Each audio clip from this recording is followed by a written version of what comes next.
Hey, happy Friday to you. Welcome to the Friday Funnies, although you may not see these Friday Funnies until sometime next week because you already left work and you're on the road for the holiday weekend that marks the unofficial start of summer.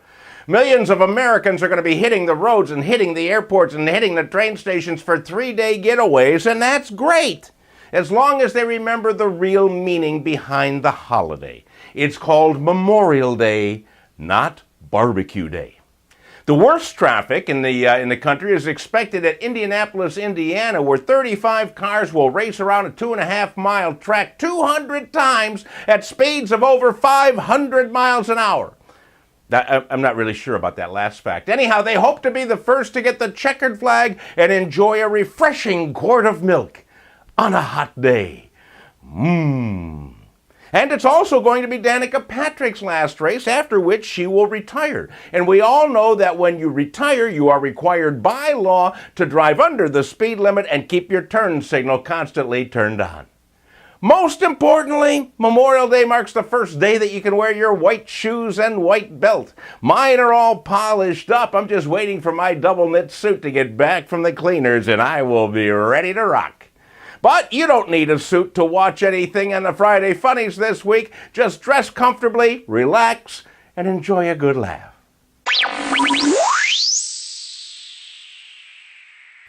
If you own a hippopotamus, please pay careful attention to this warning.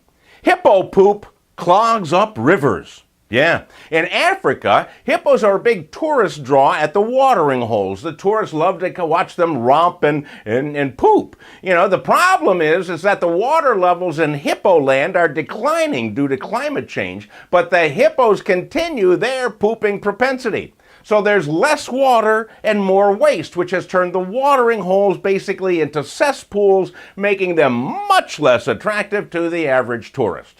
To combat this problem, African authorities are encouraging hippos to switch to all liquid diets until the rainy season gets here.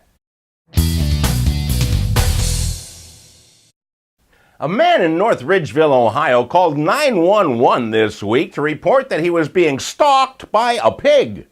Obviously, this guy was either drunk or high, but the police went anyhow to check out the report. When they arrived, they found a very sober man and a pig with an attitude. The man was out walking around dawn when this pig started to follow him, shouting things like, "Pork chops matter."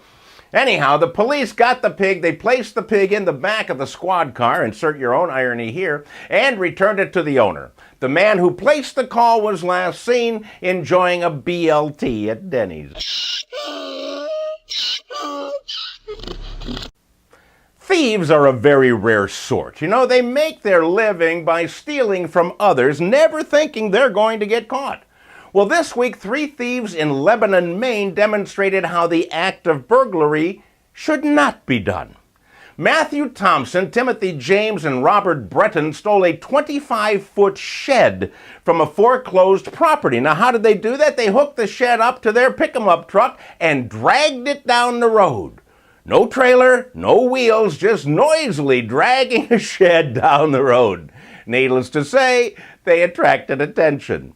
And these boys are now sitting in jail in lieu of a $5,000 bond, of which they would have to post 10%. So I guess they really needed whatever was in that shed. Maybe next time, they'll just empty it out. Anyhow, our congratulations to Matt, Tim, and Bob. You are our dumbasses of the week. And that's it for another week of the Friday Funnies. My friends, enjoy your holiday weekend. Remember the real meaning behind Memorial Day. And I will see you back here next Friday.